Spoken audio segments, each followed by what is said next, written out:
ਦਰਸ਼ਕੋ break ਤੋਂ ਬਾਅਦ ਤੁਹਾਡਾ ਸਭ ਦਾ ਨਿੱਘਾ ਸਵਾਗਤ ਹੈ ਜੀ ਡਾਕਟਰ ਸਾਹਿਬ। ਐਂਡ ਵਾਲੇ ਸੈਕਸ਼ਨ ਵਿੱਚ ਅਸੀਂ ਹਮੇਸ਼ਾ ਇਤਰਾਜ਼ ਦੇ ਵਿਚਾਰ ਨੂੰ ਅਹਿਮੀਅਤ ਦੇਵਾਂਗੇ। ਜੀ ਡਾਕਟਰ ਸਾਹਿਬ ਕੀ ਕਹਿਣਾ ਚਾਹੋਗੇ ਤੁਸੀਂ? ਦੇਖੋ, ਭਗਤ ਨਾਮਦੇਵ ਜੀ ਮਹਾਰਾਸ਼ਟਰ ਦੇ ਵੱਡੇ ਸੰਤ ਹੋਏ ਨੇ ਜੀ। ਇਹਨਾਂ ਦਾ ਪੀਰੀਅਡ ਵੀ 13ਵੀਂ 14ਵੀਂ ਸਦੀ 'ਚ ਬਣਦਾ ਹੈ, 12ਵੀਂ 13ਵੀਂ ਚਰਾਦਰ, ਔਰ 59 ਸ਼ਬਦ ਭਗਤ ਜੀ ਦੇ ਗੁਰੂ ਗ੍ਰੰਥ ਸਾਹਿਬ 'ਚ ਦਰਜ ਨੇ ਜੀ।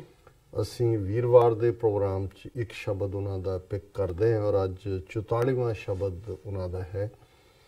ਔਰ ਜ਼ਾਹਰ ਹੈ ਕਿ ਜਿਹੜੇ ਰੂਹਾਨੀ ਸਫ਼ਰ ਦੇ ਪਾਂਧੀ ਨੇ, ਜਿਨ੍ਹਾਂ ਨੂੰ ਰੂਹਾਨੀਅਤ ਦਾ ਉੱਚਾ ਰੁਤਬਾ ਮਰਾਤਬਾ ਹਾਸਲ ਵੀ ਹੋ ਜਾਂਦਾ ਹੈ ਜੀ, ਫਿਰ ਵੀ ਉਹ ਆਪਣੇ ਆਪ ਨੂੰ ਬੜੀ ਆਜ਼ਿਜ਼ੀ ਦੇ ਨਾਲ, ਬੜੀ ਨਮਰਤਾ ਦੇ ਨਾਲ ਇੱਕ ਫਕੀਰ ਵਾਂਗ, ਇੱਕ ਉਸ ਇਨਸਾਨ ਵਾਂਗ ਜਿਹੜਾ ਦੁਨੀਆ ਦੇ ਵਿੱਚ ਡੁੱਬਿਆ ਹੋਇਆ ਹੈ, ਦੁਨੀਆ ਦੇ ਜਿਹੜੇ ਦੂਸਰੇ ਸਾਰੇ ਸਵਾਦ ਨੇ ਉਹਨੂੰ ਖਿੱਚ ਰਹੇ ਨੇ, ਉਹਨਾਂ ਦੇ ਨਾਲ ਜੋੜ ਕੇ ਫਿਰ ਆਪਣੇ ਆਪ ਨੂੰ ਇਹ ਜਿਹੜਾ ਰੀਅਸ਼ੋਰ ਕਰਦੇ ਨੇ ਕਿ ਭਾਈ ਹੇ ਵਾਹਿਗੁਰੂ, ਤੂੰ ਮੇਰੇ ਤੋਂ ਨਾ ਵਿਛੜੀ, ਤੂੰ ਹੀ ਮੇਰਾ ਔਰ ਤੇਰੇ ਬਿਨਾ ਮੇਰਾ ਕੋਈ ਨਹੀਂ, ਮੇਰੀ ਪ੍ਰੀਤ ਹੋਰ ਕਿਸੇ ਚੀਜ਼ ਨਾਲ ਨਹੀਂ ਹੈ, ਮੇਰੀ ਪ੍ਰੀਤ ਮੇਰਾ ਪਿਆਰ ਸਿਰਫ ਤੇਰੇ ਨਾਲ ਹੈ। ਔਰ ਅੱਜ ਦਾ ਜਿਹੜਾ ਸ਼ਬਦ ਹੈ ਉਸ ਦੇ ਵਿੱਚ ਉਹ ਸਾਰੇ ਅਲੰਕਾਰ ਇਸਤੇਮਾਲ ਕੀਤੇ ਨੇ, ਬਹੁਤ ਸਾਰੇ ਅਲੰਕਾਰ ਜਿਹੜੇ ਦੁਨੀਆਦਾਰੀ ਦੇ ਵਿੱਚ ਇੱਕ ਦੂਸਰੇ ਦੇ ਲਈ ਜਿਹੜਾ ਮੁਹੱਬਤ ਦੇ ਨਾਂ ਥੱਲੇ, ਵਿਕਾਰ ਦੇ ਨਾਂ ਥੱਲੇ ਇਸਤੇਮਾਲ ਜਿਹੜਾ ਅਸੀਂ ਜਿਹਨਾਂ ਰਿਸ਼ਤਿਆਂ ਨੂੰ ਹੁੰਦੇ ਇਸਤੇਮਾਲ ਕਰਦੇ ਹਾਂ ਜੀ। ਲੋੜਾਂ ਵੀ ਸਾਡੀਆਂ ਪਿਆਰ ਬਣ ਜਾਂਦੀਆਂ। ਭੁੱਖੇ ਦੇ ਲਈ ਅੰਨ, ਜਿਵੇਂ ਜਦੋਂ ਕਹਿਣਗੇ ਜੀ ਭੁੱਖੇ ਨੂੰ ਕਿਸੇ ਨੇ ਪੁੱਛਿਆ ਕਿ 2 ਤੇ 2 ਕਿੰਨੇ ਹੁੰਦੇ ਨੇ, ਉਹਨੇ ਕਿਹਾ 4 ਰੋਟੀਆਂ ਜੀ। ਸੋ ਜ਼ਾਹਰ ਹੈ ਇਸੇ ਤਰ੍ਹਾਂ ਅਸੀਂ ਜਿਹੜੀ ਕਿਸੇ ਵੀ ਖੂਬਸੂਰਤ ਔਰਤ ਵੱਲ ਜਿਹੜੀ ਸਾਡੀ ਪਤਨੀ ਤੋਂ ਬਿਨਾਂ ਹੁੰਦੀ ਹੈ ਉਸ ਦੇ ਉੱਤੇ ਵੀ ਅਸੀਂ ਲਾਲਸਾ ਰੱਖਦੇ ਹਾਂ। ਕੋਈ ਔਰਤ ਵੀ ਆਪਣੇ ਪਤੀ ਤੋਂ ਬਿਨਾਂ ਲਾਲਸਾ ਰੱਖਦੀ ਹੈ ਕਿਸੇ ਤੇ, ਔਰ ਇਹ ਭਗਤ ਨਾਮਦੇਵ ਜੀ ਨੇ ਇਹ ਅਲੰਕਾਰ ਇਸਤੇਮਾਲ ਕੀਤੇ ਨੇ ਔਰ ਇਹਨਾਂ ਨੂੰ ਉਹਨਾਂ ਨੇ ਮੁਹੱਬਤ ਦੇ ਲਈ ਇਸਤੇਮਾਲ ਕੀਤਾ, ਬੱਚੇ ਔਰ ਮਾਂ ਦਾ ਸੰਬੰਧ। ਪਰ ਉਹਨੇ ਕਿਹਾ ਵੀ ਜਿਵੇਂ ਇਹ ਸਾਰੇ ਸੰਬੰਧ ਜੁੜਦੇ ਨੇ ਇਸੇ ਤਰ੍ਹਾਂ ਨਾਮੇ ਪ੍ਰੀਤ ਮੁਰਾਰੀ, ਨਾਮਦੇਵ ਦੀ ਜਿਹੜੀ ਪ੍ਰੀਤ ਹੈ, ਹੇ ਵਾਹਿਗੁਰੂ ਤੇਰੇ ਨਾਲ ਹੀ ਹੈ।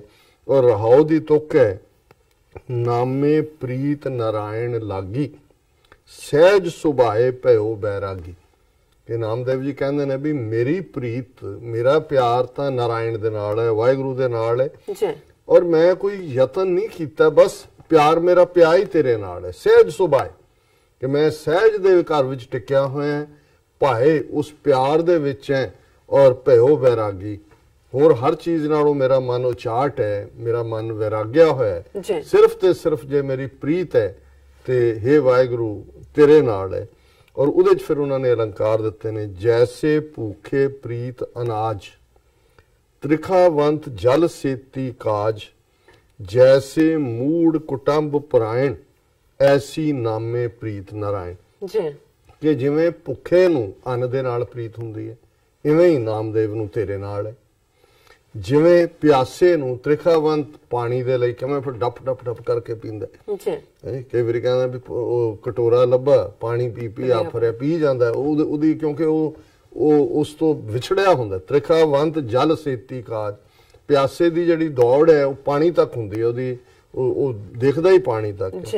ਜੈਸੇ ਮੂੜ ਕੁਟੰਬ ਪਰਾਇਣ, ਜਿਹੜਾ ਮੂਰਖ ਹੈ ਦੁਨੀਆ ਤੋਂ ਜੁੱਤੀਆਂ ਖਾ ਕੇ ਆਂਦਾ, ਆਪਣੇ ਟੱਬਰ ਵਾਲੀ ਡਿੱਗਦਾ ਆ ਕੇ, ਉਹ ਟੱਬਰ ਨੂੰ ਹੀ ਘੁੱਟ ਕੇ ਫੜਦਾ ਫਿਰ ਕੇ ਜੀ ਤੁਸੀਂ ਨਾ ਕਿਤੇ ਛੱਡ ਜਾਓ, ਦੁਨੀਆ ਤੇ ਛਿੱਤਰ ਮਾਰਦੇ ਕਿ ਉਹਦਾ ਪਰਾਇਣ, ਉਹਦਾ ਆਸਰਾ ਹੈ ਮੂਰਖ ਦਾ, ਅਹਿਮਕ ਦਾ, ਉਹ ਟੱਬਰ ਹੈ। ਐਸੇ ਨਾਮੇ ਪ੍ਰੀਤ ਨਾਰਾਇਣ। ਹੁਣ ਭੁੱਖੇ ਪਿਆਸੇ ਤੇ ਮੂਰਖ ਦਾ ਕਹਿ ਕੇ ਨਾਮਦੇਵ ਕਹਿੰਦਾ ਇਵੇਂ ਹੀ ਮੇਰੀ ਹੈ ਵਾਹਿਗੁਰੂ ਤੇਰੇ ਨਾਲ ਪਿਆਰ ਹੈ। ਫਿਰ ਅਸੀਂ ਰਹਾਉ ਦੀ ਤੁਕ ਡਿਸਕਸ ਕਰ ਲਈ ਹੈ। ਜੈਸੀ ਪਰ ਪੁਰਖਾ ਰਤ ਨਾਰੀ, ਲੋਭੀ ਨਰ ਧਨ ਕਾ ਹਿਤਕਾਰੀ, ਕਾਮੀ ਪੁਰਖ ਕਾਮਨੀ ਪਿਆਰੀ, ਐਸੀ ਨਾਮੇ ਪ੍ਰੀਤ ਮੁਰਾਰੀ। ਜੈਸੀ ਪਰ ਪੁਰਖਾ ਰਤ ਨਾਰੀ, ਜਿਵੇਂ ਕਿਸੇ ਔਰਤ ਨੂੰ ਬਗਾਨੇ ਮਰਦ ਦੇ ਨਾਲ ਪਿਆਰ ਹੋਏ। ਲੋਭੀ ਨਰ ਧਨ ਕਾ ਹਿਤਕਾਰੀ, ਜਿਵੇਂ ਲਾਲਚ ਦਾ ਵਿੱਚ ਪਿਆ ਹੋਇਆ ਬੰਦਾ ਜਿਹੜਾ ਹੈ ਉਹ ਪੈਸੇ ਦੀ ਦੌੜ 'ਚ ਪਿਆ, ਪੈਸੇ ਨੂੰ ਹੀ ਜਿਹੜਾ ਉਹ ਹਿੱਤ ਕਰਦਾ। ਕਾਮੀ ਪੁਰਖ ਕਾਮਨੀ ਪਿਆਰੀ, ਇਸੇ ਤਰ੍ਹਾਂ ਕਾਮ ਲਸਟ ਦੇ ਵਿੱਚ ਫਸਿਆ ਹੋਇਆ ਬੰਦਾ ਦੂਸਰੀ ਔਰਤ ਪ੍ਰਤੀ ਜਿਹੜਾ ਉਹ ਆਕਰਸ਼ਿਤ ਹੁੰਦਾ। ਐਸੀ ਨਾਮੇ ਪ੍ਰੀਤ ਮੁਰਾਰੀ। ਉਹ ਕਹਿੰਦੇ ਵੀ ਆ ਚਾਰੋਂ ਹੀ ਗੱਲਾਂ ਕਹਿ ਕੇ ਪੁਰਸ਼, ਇਸਤਰੀ ਔਰ ਲੋਭੀ, ਇਸੇ ਤਰ੍ਹਾਂ ਹੀ ਨਾਮਦੇਵ ਜੀ ਕਹਿੰਦੇ ਨੇ ਐਸੇ ਹੀ ਨਾਮੇ ਪ੍ਰੀਤ ਮੁਰਾਰੀ, ਕਿ ਵੀ ਮੇਰੀ ਪ੍ਰੀਤ ਹੈ ਵਾਹਿਗੁਰੂ ਤੇਰੇ ਨਾਲ ਹੈ। ਸਾਈ ਪ੍ਰੀਤ ਜੇ ਆਪੇ ਲਾਏ, ਸਾਈ ਪ੍ਰੀਤ ਜੇ ਆਪੇ ਲਾਏ, ਗੁਰ ਪ੍ਰਸਾਦੀ ਦੁਬਦਾ ਜਾਏ, ਕਬੂ ਨ ਟੂਟਸ ਰਿਹਾ ਸਮਾਏ, ਨਾਮੇ ਚਿਤ ਲਾਇਆ ਸੱਚ ਨਾਏ। ਕਿ ਪਿਆਰ ਤਾਂ ਉਹ ਹੁੰਦੀ ਹੈ ਜਿਹੜੀ ਆਪਣੇ ਆਪ ਤੋਂ ਲੱਗ ਜਾਏ, ਜਿਹਨੂੰ ਗਾਲਿਬ ਨੇ ਉਹ ਵੀ ਪਿਆਰ ਦੀ ਜ਼ਬਾਨ ਤਾਂ ਇਸ਼ਕ ਹਕੀਕੀ, ਇਸ਼ਕ ਮਜ਼ਾਜੀ, ਇਸ਼ਕ ਹਕੀਕੀ ਵੱਲ ਤੋਰਦਾ ਹੈ ਕਿ ਵੀ ਇਹ ਉਹ ਅੱਗ ਹੈ ਕਿ ਜੋ ਲਗਾਏ ਨਾ ਲਗੇ, ਬੁਝਾਏ ਨਾ ਬੁਝੇ, ਕਿ ਵੀ ਆਪੇ ਲੱਗਦੀ ਹੈ। ਇਹ ਪ੍ਰੀਤ ਕੋਈ ਪੈਦਾ ਨਹੀਂ ਕਰਦਾ। ਜਦੋਂ ਅਸੀਂ ਰੂਹਾਨੀ ਦੁਨੀਆ ਦੇ ਵਿੱਚ ਉਸ ਹਕੀਕਤ ਦੀ ਗੱਲ ਕਰਦੇ ਹਾਂ ਕਿ ਇੱਕ ਜਗੰਦਿਆਂ ਨਾ ਲਹਨ, ਇੱਕ ਨਾ ਸੁੱਤਿਆਂ ਦੇ ਉਠਾਲ। ਇੱਕ ਉਹ ਨੇ ਜਿਹੜੇ ਬੜਾ ਐਫਰਟ ਕਰਦੇ ਨੇ ਪਰ ਰੱਬ ਦੀ ਉਹਨਾਂ ਦੇ ਉੱਤੇ ਨਹੀਂ ਕਰਮ ਹੁੰਦਾ। ਇੱਕ ਜਿਹੜੇ ਨੇ ਤੁਰੇ ਜਾਂਦੇ ਪਤਾ ਨਹੀਂ ਕਿਸ ਕਿਸਮ ਦੀ ਜ਼ਿੰਦਗੀ ਜੀ ਰਹੇ ਹੁੰਦੇ ਨੇ, ਜਿਹੜਾ ਉਹਨਾਂ ਨੂੰ ਥਾਪੀ ਦੇ ਕੇ ਰੱਬ ਉਠਾ ਲੈਂਦਾ ਔਰ ਉਹਨਾਂ ਦੇ ਉੱਤੇ ਰਹਿਮ ਹੋ ਜਾਂਦਾ। ਸੋ ਇਸ ਨੂੰ ਹੀ ਭਗਤ ਨਾਮਦੇਵ ਜੀ ਕਹਿੰਦੇ ਨੇ ਕਿ ਭਾਈ ਇਹ ਜਿਹੜਾ ਹੈ ਸਾਈ ਪ੍ਰੀਤ ਜੇ ਆਪੇ ਲਾਏ। ਪ੍ਰੀਤ ਤਾਂ ਉਹ ਹੈ ਜਿਹੜੀ ਉਹੀ ਲਾਉਂਦਾ, ਬਿਲਕੁਲ ਦੂਜੀ ਲਾਈ ਹੋਈ ਤਾਂ ਕਿਤੇ ਨਾ ਕਿਤੇ ਜਾ ਕੇ ਟੁੱਟ ਜਾਏਗੀ, ਉਹਦੀ ਲਾਈ ਨਹੀਂ ਟੁੱਟਦੀ। ਗੁਰ ਪ੍ਰਸਾਦੀ ਦੁਬਦਾ ਜਾਏ, ਗੁਰੂ ਦੀ ਕਿਰਪਾ ਦੇ ਨਾਲ। ਹੁਣ ਪ੍ਰੀਤ ਦੇ ਰਸਤੇ 'ਚ ਰੁਕਾਵਟ ਕੀ ਹੁੰਦੀ ਹੈ? ਦੁਬਿਧਾ, ਡਿਊਅਲਿਟੀ, ਸ਼ੱਕ। ਤੇ ਜੇ ਉਹਨੇ ਆਪ ਲਾਈ ਹੋਈ ਹੈ ਸ਼ੱਕ ਤਾਂ ਉਹ ਆਪ ਹੀ ਉਡਾ ਦਿੰਦਾ ਹੈ, ਪਰ ਗੁਰੂ ਦੀ ਬਖਸ਼ਿਸ਼ ਦੇ ਨਾਲ ਦੁਬਿਧਾ ਜਾਂਦੀ ਹੈ। ਕਬੂ ਨਾ ਟੂਟਸ ਰਿਹਾ ਸਮਾਏ, ਕਿਉਂਕਿ ਫਿਰ ਜਦੋਂ ਦੁਬਿਧਾ ਰਹਿੰਦੀ ਨਹੀਂ ਗੁਰੂ ਦੀ ਕਿਰਪਾ ਨਾਲ, ਫਿਰ ਉਹ ਪ੍ਰੀਤ ਟੁੱਟਦੀ ਨਹੀਂ ਹੈ। ਉਹ ਇੱਕ ਐਸੀ ਪ੍ਰੀਤ ਦੀ ਡੋਰੀ ਬੱਝੀ ਹੁੰਦੀ ਹੈ, ਉਹ ਟੁੱਟਦੀ ਨਹੀਂ ਹੈ। ਉਹ ਤੋੜਨਾ ਵੀ ਚਾਹੇ ਨਹੀਂ ਟੁੱਟ ਸਕਦੀ ਕਿਉਂਕਿ ਉਹਨੇ ਆਪ ਲਾਈ ਹੋਈ ਹੈ। ਨਾਮੇ ਚਿਤ ਲਾਇਆ ਸੱਚ ਨਾਏ। ਫਿਰ ਨਾਮਦੇਵ ਜੀ ਕਹਿੰਦੇ ਨੇ ਭਾਈ ਮੈਂ ਤਾਂ ਹੁਣ ਤੋਰੀ ਨਾ ਟੁੱਟੇ, ਛੋਰੀ ਨਾ ਛੂਟੇ, ਐਸੀ ਮਾਧੋ ਖਿੱਚਤਾ ਨਹੀਂ ਕਿ ਵੀ ਨਾ ਟੁੱਟੇਗੀ ਨਾ ਤੂੰ ਛੁੱਟੇਗਾ ਵੀ ਨਹੀਂ। ਫਿਰ ਵੀ ਬੰਦਾ ਫਿਰ ਵੀ ਇਹ ਕਿਹਾ ਜਾਂਦਾ ਪ੍ਰਭ ਡੋਰੀ ਹੱਥ ਤੁਮਾਰੇ, ਕਿ ਭਾਈ ਡੋਰੀ ਤੇਰੇ ਹੱਥ ਹੈ।